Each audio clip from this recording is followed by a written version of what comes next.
Olá, pessoal. Bom dia, boa tarde, boa noite, caro concurseiro, cara concurseira. Voltamos ao nosso curso de gramática. Eu sou a professora Silvia Ferreira e conforme o nosso último encontro, nosso último módulo, falávamos a respeito da colocação pronominal.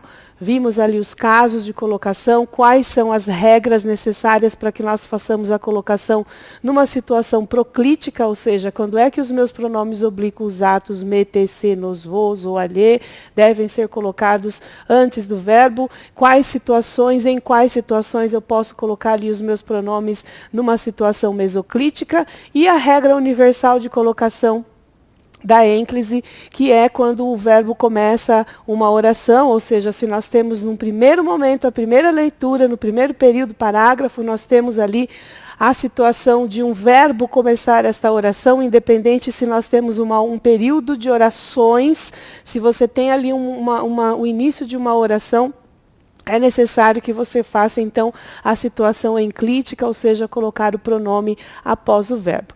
E hoje a gente vai pesquisar ou aprofundar um pouquinho mais a respeito das aulas de colocação pronominal, falando de um elemento bastante interessante, bastante cobrado na sua prova, que é em relação aos tempos compostos e às locuções verbais. E aí a gente vai colocar quais são as situações em que eu posso encontrar ou colocar aí os meus pronomes. Então, a primeira coisa que nós vamos considerar é que quais são os tempos compostos, de quais tempos compostos eu estou falando. Eu estou falando especificamente daquelas formas nominais que você, ao longo dos seus estudos, ou que nós já vimos aí em algum momento, eu já falei com vocês a respeito destes verbos, ou seja, eu estou falando daquela locução verbal, daquele tempo composto em que eu preciso obrigatoriamente da presença de um verbo auxiliar. Então veja que nesse caso nós estamos falando principalmente com o verbo ter, com o verbo haver, mas poderia ser qualquer verbo. Eu estou dizendo a você que esta situação em que nós faremos o uso aqui desta colocação pronominal, eu vou entender que eu posso colocar qualquer verbo como verbo auxiliar e nós vamos colocar principalmente aqui, ó, como verbo principal, aquelas questões ou aquelas situações em que nós falamos dos verbos na sua forma nominal. Então, vamos recordar, os verbos na sua forma nominal, eles são especificamente os verbos que estão no gerúndio, os verbos que estão no particípio e os verbos que estão no infinitivo. Então, veja que nessa construção, eu estou falando dos verbos terminados em ando, endo, indo. E não estou falando das orações reduzidas. Cuidado com essa informação. Eu posso, por exemplo, colocar uma oração reduzida de gerúndio. Lembra disso? Oração subordinada, adverbial, causal, reduzida de gerúndio e todas aquelas construções que nós conhecemos, né? A oração reduzida, na verdade, ela é aquela oração em que há a omissão do elemento conector, ou seja, eu não tenho a conjunção ali para denotar o sentido trazido pela frase. As bancas gostam muito, né, dessa situação, porque você é que precisa descobrir qual é o sentido que aquele termo ou que aquela oração está trazendo ao contexto. Feita essa explanação, então, tira da sua cabeça a ideia de que eu estou falando isso, ó. Gerando produtos, gerando empregos, teremos uma melhora na economia. Não é isso, eu não estou falando de oração reduzida, eu estou falando de uma locução verbal em que eu tenho um verbo principal e em seguida eu tenho este verbo na forma nominal. Silvia, vamos me dar um exemplo? Então eu posso colocar assim, ó, estou amando. Estou estudando, estou verificando, estou concluindo, estou anotando. Neste caso, nós temos então um tempo composto formado pelo verbo auxiliar, mais a sua forma no gerúndio. Veja que se eu quiser trabalhar com a conjugação, com a transformação do sujeito dessa locução, obrigatoriamente eu vou mexer na construção do verbo. Imaginemos então que eu queira colocar como sujeito não o eu, mas o nós. E aí nós colocaremos nós estamos amando. Imaginemos que você queira substituir o eu ou o nós por eles. Eles estão amando. Perceba que nessa construção e nessa conjugação, o único verbo que foi movido, que foi movimentado, é o verbo auxiliar. Por isso eu digo que quem trabalha dentro de uma locução verbal, 99% das vezes é o verbo auxiliar. Este verbo, na sua forma nominal, ele tem apenas ali a função de trazer a ação principal, que é amar, mas não necessariamente que esse verbo estará conjugado. Feita esta recordação, nós vamos lembrar então do verbo no particípio, ou seja, eu não estou falando da oração subordinada reduzida de particípio. Eu não estou falando disso aqui, ó. Terminada a tarefa, todos foram para casa. Concluída a reunião, todos descansaram. Concluída a etapa do processo, todos ficaram aliviados. Não estou falando dessa construção, porque aí eu estou falando de uma oração reduzida. Mas eu estou falando especificamente dessa construção. Por exemplo, ela havia visto. Ela havia visto, nós havíamos eles haviam visto. Nesse caso, mais uma vez, nós temos de novo a presença de um verbo no particípio, sem executar e sem ser ali alterado com relação à sua construção, e o verbo auxiliar trabalhando como o verbo que está ali segurando as pontas nessa construção aí de concordar com o sujeito. E aí nós temos o último verbo, que é o verbo no infinitivo, são as nossas construções mais conhecidas, né? Os verbos terminados em R, por exemplo, você vai lá consultar o seu dicionário, você só consegue encontrar os verbos no infinitivo, né? O dicionário é um livro que contém ali todas as nossas palavras da língua portuguesa, mas que você não encontra palavras femininas, você não encontra palavras no plural, e você não encontra palavras na sua forma, verbo na sua forma conjugada. Então, todas as vezes que eu vou fazer referência a um verbo, obrigatoriamente eu vou procurar esse verbo na sua forma infinitiva. Então, veja, neste caso, vamos pensar assim numa oração reduzida. Eu vou pensar aqui amar, não é isso? Amar. É uma oração. Trabalhando nesse contexto, eu posso colocar aqui: amar é proibido, amar é perigoso, amar é preciso. Nós temos aquele chamado sujeito oracional, né, em que o núcleo de um sujeito se faz presente ali a partir de um verbo.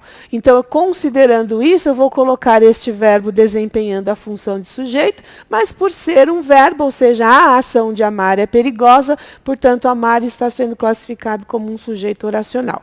Não é disso que nós estamos falando. Aproveitei aqui o conteúdo para nós falarmos das orações reduzidas, mas o que interessa para nós é especificamente essa construção. Ou seja, se eu colocasse assim, ó, vou amar.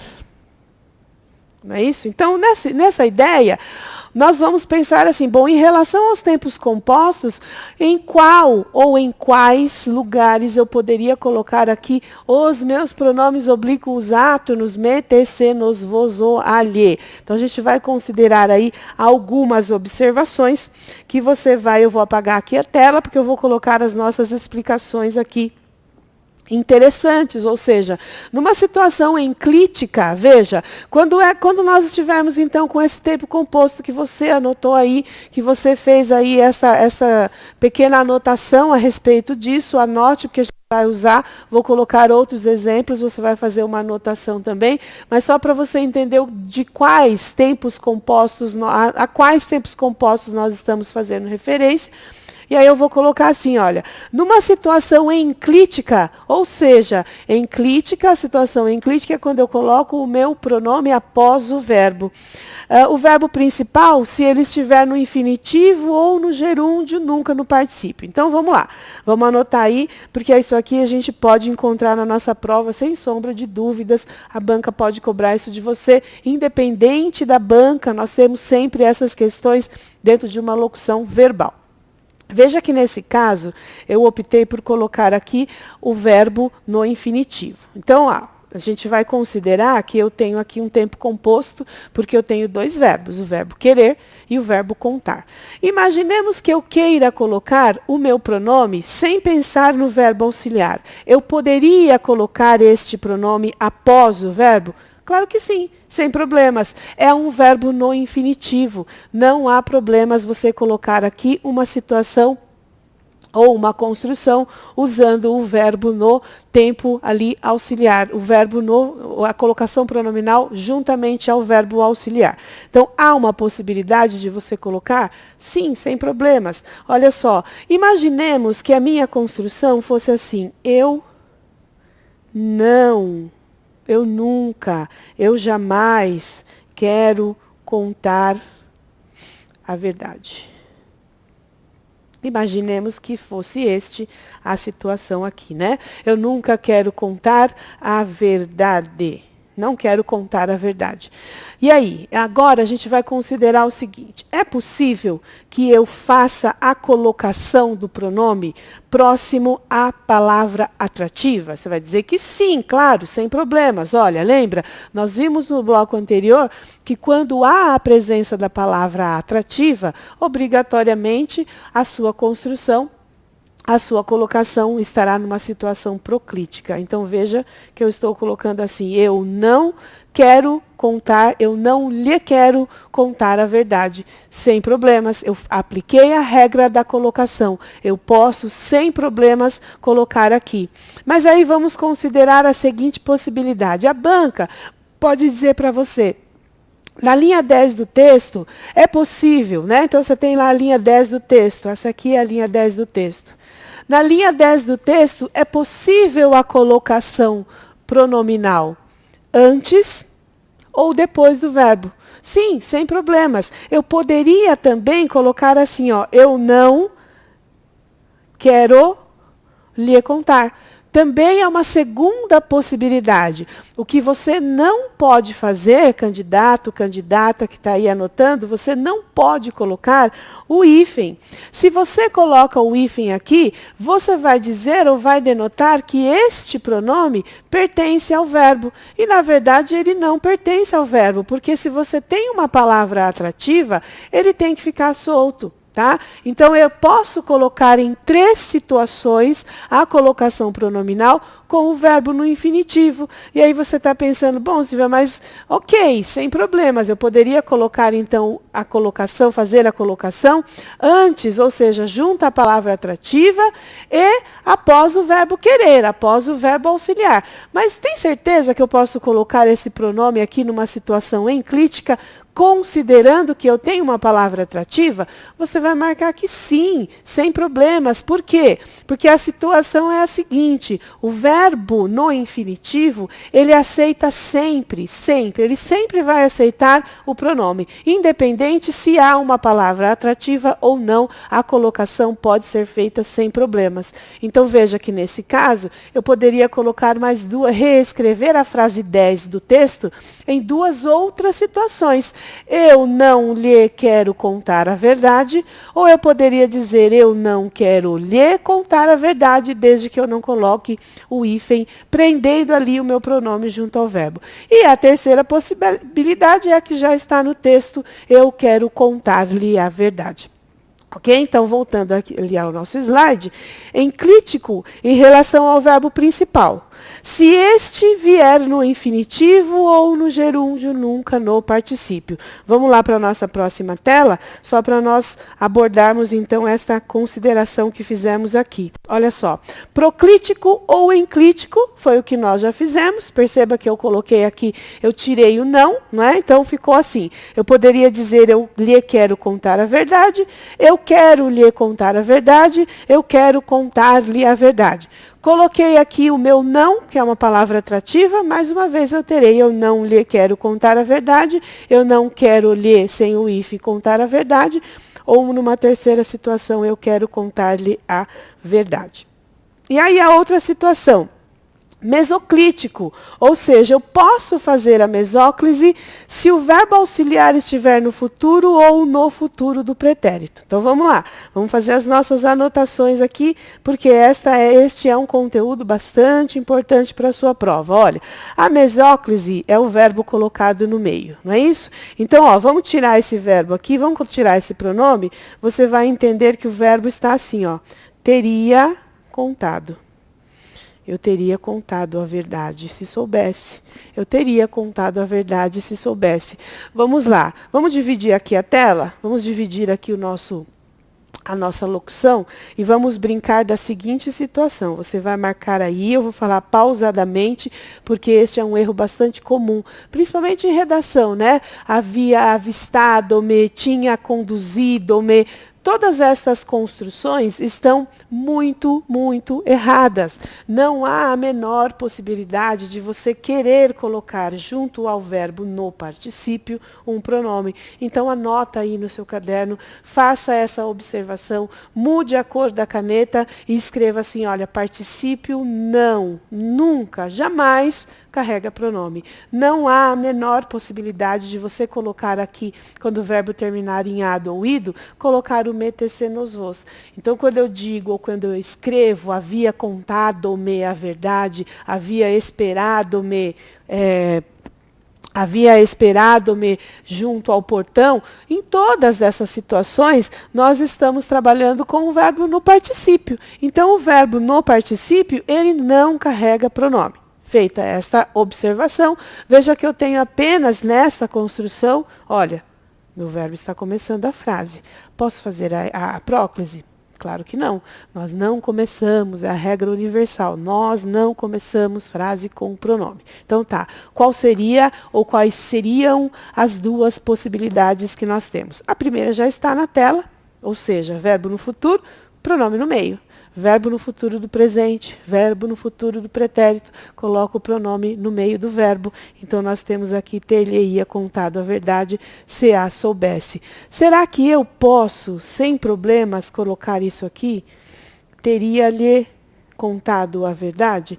Neste caso, a gente não tem... Lembra que nós falamos no bloco anterior, que nós falamos a próclise, a mesóclise e a ênclise. Em relação a esta hierarquia, a próclise é sempre maior. Eu não posso fazer a próclise aqui porque eu não tenho palavras atrativas, frases exclamativas, frases interrogativas, frases optativas, o em mais o gerúndio. Então, esquece, próclise não. Mas eu poderia fazer a mesóclise, então eu estou estabelecendo aqui uma hierarquia. Eu posso, sem problemas. E aqui nós temos, então, esta colocação. Ter-lhe-ia contado, ter-lhe-ia contado. E aí eu poderia fazer a ênclise, eu não posso pular para cá se eu posso fazer a mesóclise, lembra disso? Então, nesse caso, nós não poderíamos escrever teria-lhe contado a verdade, apesar de nós usarmos na nossa língua falada, alguns gramáticos mais tradicionais já vêm aceitando essa construção, mas, na verdade, nós teríamos que respeitar ali a questão da próclise, da mesóclise e da ênclise. Feita essa explanação, vou apagar mais uma vez a tela e vou mudar para o nosso próximo slide. Eu vou voltar aqui só para a gente encerrar essa construção que eu acabei de falar para vocês. Voltando aqui só para o primeiro slide, que diz assim, olha... Enclítico, então eu posso trabalhar aí com a ideia do gerúndio quando me diz que se o verbo principal estiver no gerúndio, vamos só fazer aqui um exemplo antes de nós encerrarmos a questão do gerúndio. Vamos lá, vamos pegar essa construção aqui em que eu coloco, por exemplo, estarei amando. Anote aí, por favor. E aqui o outro é estou amando. E eu quero colocar o meu pronome, oblíquo o ato no T. Imaginemos, então, a seguinte construção.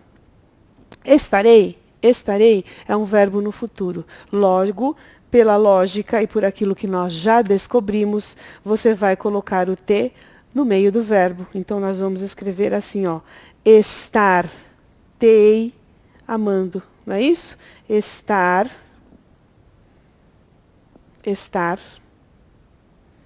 tei amando. É essa construção. Verbos no futuro, coloco o pronome no meio. Silvia, estar-te-ei amando, ficou uma coisa meio horripilante, né? Eu posso jogar este pronome para depois do verbo e dizer estou amando-te? Pode, nesse caso sim, porque o gerúndio aceita pronome. O infinitivo aceita pronome. Quem não aceita pronome é o particípio. E olha a segunda construção.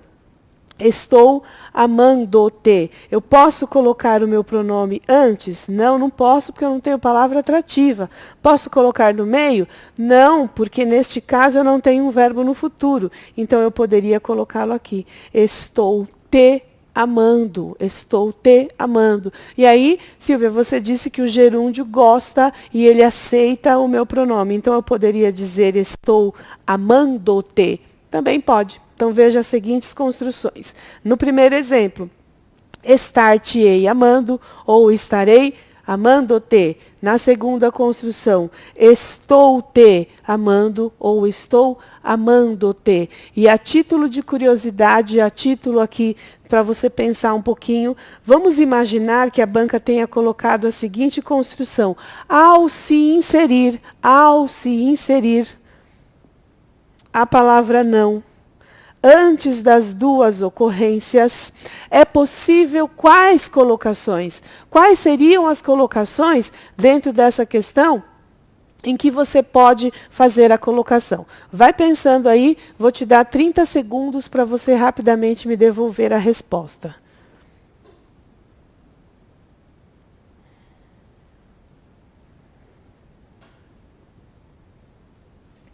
E aí, é claro que você chegou, então, à conclusão de que você viu lá uma palavra de sentido negativo, falou, Silvia, essa você não me pega mais. Ou seja, eu vou poder, sem problemas, colocar o te aqui, certo? Certinho. Não te estarei amando. Aí a banca vai dizer, eu posso continuar, então, nessa condição, a trabalhar com o pronome no meio? Veja que não. Então, vamos apagar. Eu não poderei mais dizer não estar-te-ei amando, porque eu tenho a presença de uma palavra atrativa. Não estarei, não te estarei amando. Sem problemas. E aí, o que a banca vai dizer para você, ainda com a presença da palavra negativa? É possível colocar esse T após o verbo no gerúndio? Não, neste caso. Então, a gente vai precisar, mais uma vez, usar aqui a nossa borracha. Ou seja, com a presença da palavra atrativa, o gerúndio não pode carregar pronome. E aí, na segunda construção, não estou te amando, de onde ou quais seriam as alterações que nós faríamos? Nós faríamos a seguinte alteração. Nós tiraríamos o T daqui, porque com a presença da palavra negativa, obrigatório o uso da próclise junto a essa construção. Então, o correto ficaria, não estou te amando. E eu posso colocar, então, os meus verbos, as minhas colocações após este verbo auxiliar? Eu poderia também, sem problemas, facultativamente escrever não estarei te amando? Não estarei te amando? E aí a gente vai ferir aquela regra que disse que o verbo está no futuro, portanto, eu preciso colocá-lo no meio e com a presença da palavra atrativa, eu preciso colocá-lo junto a esta palavra atrativa. E aqui, nessa situação, na seguinte, no próximo exemplo, no último exemplo, nós já chegamos à conclusão de que podemos colocar aqui, olha, o verbo, o pronome junto à palavra atrativa. Será que eu poderia colocar aqui, nessa situação, também o verbo após o verbo auxiliar? Eu vou dizer a você que sim, desde que você tire o hífen. É a mesma situação. Este pronome não pertence ao verbo estar. Então, ele tem que ficar soltinho. Olha as três possibilidades, aliás, as duas possibilidades. Eu não te estou amando ou não estou te amando sem o hífen. Posso colocar depois o gerúndio? Claro que não, porque o gerúndio, com a presença da palavra atrativa, não aceita pronome. O particípio jamais vai aceitar pronome independente de palavra atrativa, verbo no futuro, frases exclamativas e todas aquelas regras que você anotou. E na primeira ocorrência, o verbo mais social que nós temos, né, o verbo mais receptivo que nós temos, é o verbo no infinitivo. Para ele tudo bem, tem palavra atrativa, tem verbo no futuro, está tudo certo para ele, ele vai aceitar sempre a colocação do pronome, ok? Com isso, nós encerramos a nossa aula de colocação pronominal. Eu aguardo você no próximo bloco com um conteúdo novíssimo para a sua prova. Até lá!